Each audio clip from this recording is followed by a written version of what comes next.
Ladies and gentlemen, I did want to give everyone an update on the current popular vote situation, along with some other polls that we've gotten that have now been put into the Real Clear Politics aggregate. We've also got this news that has come out. Kamala Harris has no plans to campaign with Joe Biden before the election. And man, could I say a lot about this. My goodness, how many years did we have to? I mean, I guess 3.5 total years where they gaslit us and they said Biden was a great president and he was way better than Trump and he was going to beat Trump in the rematch. And now apparently it's so bad for Biden. Kamala Harris doesn't even want to campaign with the current sitting president.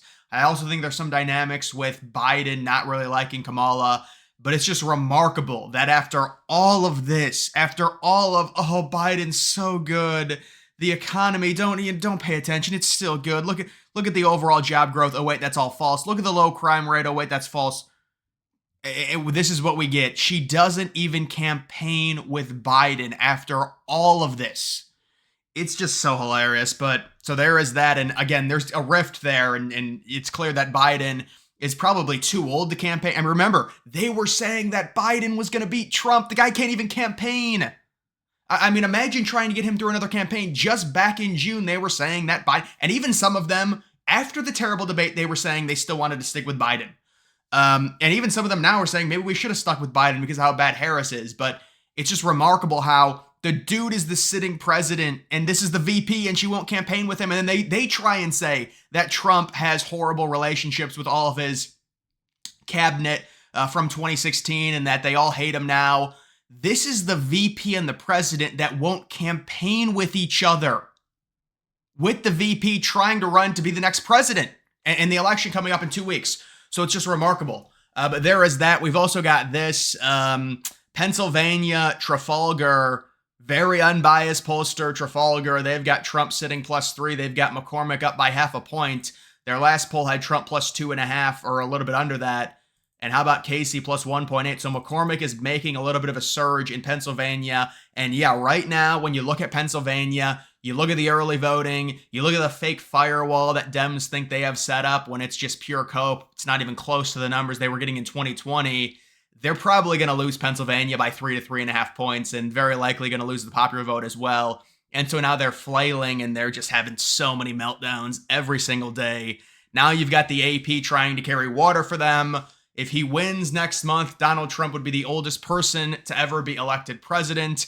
Yet the 78-year-old Republican nominee refuses to disclose new details about his physical or mental well-being. And of course, Trump has released multiple tests.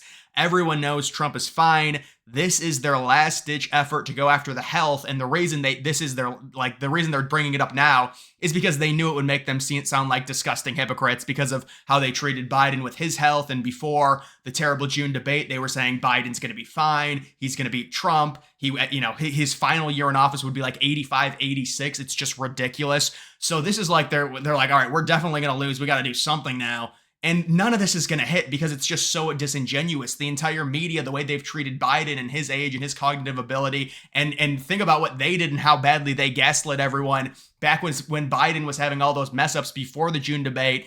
And then they said, oh, it's all deep fakes. So they've just got no leg to stand on with this. Now they're outraged saying Trump is too old. 3 months ago, you said Biden was perfectly fine and he's 10 times worse in terms of his cognitive ability than Trump is.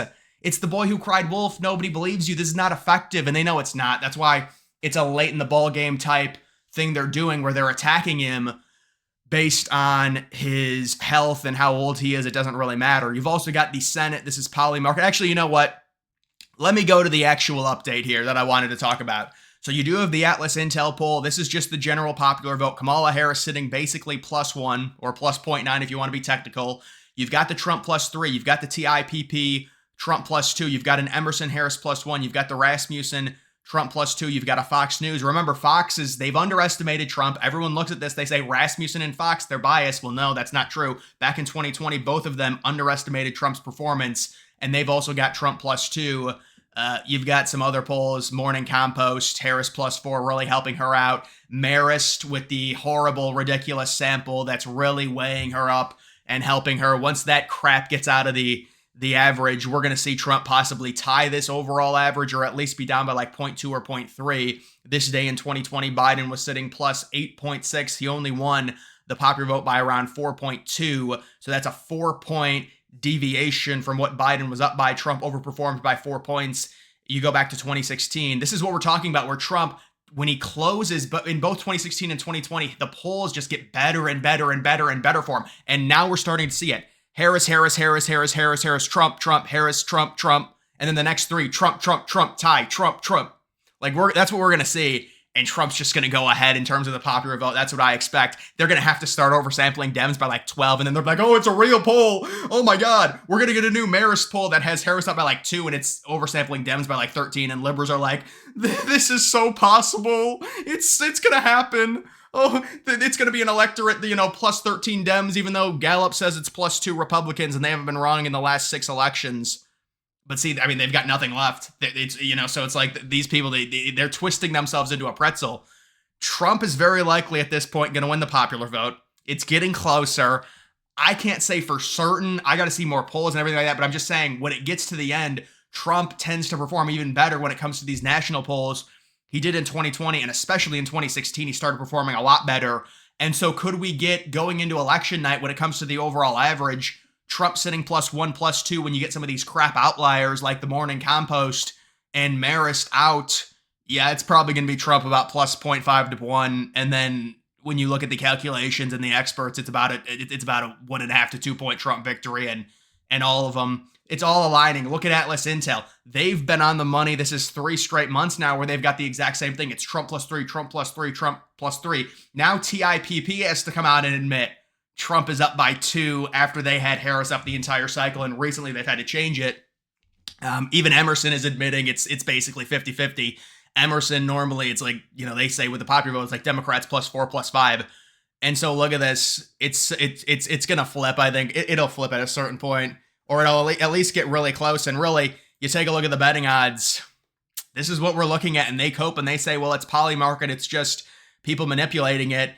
Yeah, there was actually some manipulation, they're right, during the debate when liberals manipulated the debate and acted like Kamala won. Remember that? They won't talk about that. But what about this? Trump +17. How are all the betting markets being manipulated when Trump's all at like 59, 58% in every single betting market? And by the way, again, these are before his great polls like we would expect good polls, because normally Trump gets better polls towards the end of the cycle. And if that happens, you're probably looking at Trump probably around a 60% chance, Harris at around a 40% chance. It would be something like that. I do want to look at Biden's approval rating just to see. I don't even know if they track this. I guess they do track it. 15 points. Wow, it went back up. After the hurricane debacle, it's just skyrocketed again. What a historically bad presidency it's been for. But look at this. Yep, this is typical Democratic leadership. You're looking at Democratic leadership right here. Oh my God. Oh, we got one. YouGov with a +3. But I mean, this is typical Demo. Yeah, this is what we expect. This is what we expect. Yep. Looks real good. But let's go back to what was I going at. I was looking at this. So yeah, I think he's got like a 99% chance to win Montana. Ohio, I'd say Moreno probably 65-35, maybe 70-30. Like nuanced. It's just hard for Brown, even though he's the incumbent, because of the Trump factor and how much Trump's going to win by. And if Trump even wins by 8, which is what he won at Ohio by in 2020 and 2016, you're not going to see that much split ballot voting. Moreno will still be drug over the finish line by at least a few points, but I think Trump's probably going to win by 9.5 in Ohio. So then Moreno probably wins by around 2 or 3. And then you've got the three Rust Belts, Wisconsin, Pennsylvania, Michigan, all very similar, like 70-30 Democrat. That's why I say Republicans should try and pick off one of these, maybe 2, but hopefully 1. Texas, I think, is solid for Ted Cruz. I've seen really good polls there recently, even good polls for Trump. You've got Arizona. Yeah, it's probably not going to happen in Arizona. Nevada, it's probably not going to happen. Similar, I would say. Nevada, we'll see. I mean, there's been good early vote numbers, but it's just like day 1 of early voting. Florida definitely is going to go to Scott. Hogan really doesn't have a chance in Maryland. I mean, if Trump loses Maryland by like 24, there's no way. I mean, Hogan will probably lose it by like 10, but it's not going to happen because he's seen as more like, maybe more like an independent than Trump is. But Either way, these are really, really good numbers, guys. There's no doubt about it. And you can see, I mean, Elon Musk is drawing significantly more crowds than Kamala Harris is. It's no surprise. You've also got this where, yeah, I do remember this. The person chants out, Jesus is Lord, and Kamala Harris says, you're at the wrong rally. That is a horrible look for Harris. But this is really the attack line they're using. It's not going to work. You look at the polls, you look at everything, you look at how Trump closes. We're starting to see the polls turn even more for Trump, just like we saw towards the end of 2016 and 2020. He is the ultimate closer. He very likely will go ahead in terms of the popular vote. You look at even the betting for the popular vote, it's gotten closer. This is the election right now. Trump's still sitting plus 20. But then you look at some of these other markets and you've got the popular vote winner. You've got Trump sitting. I mean, this is good value on Trump. This is really good value on Trump at 33% for the popular vote right now. I'm not saying it's a guarantee, but I wouldn't be surprised once we get some of these polls out of the aggregate. Even if with Polymark, you can make an investment so you could bet at 33 and then sell it if it goes up to 40. These polls are going to get, some of these crap polls are going to get thrown out of the aggregate unless they're going to have to start oversampling Dems by like 10 or 11 probably if they want to still keep a Harris +5 lead. They might do it if they really get money from Dems to try and keep that charade up, but it's not looking likely. It's not looking good. They got to stop oversampling Dems like this. It's really sad. And you're just lying, and you're gonna let these people down real hard. There's a lot of Democrats that still think they have a chance.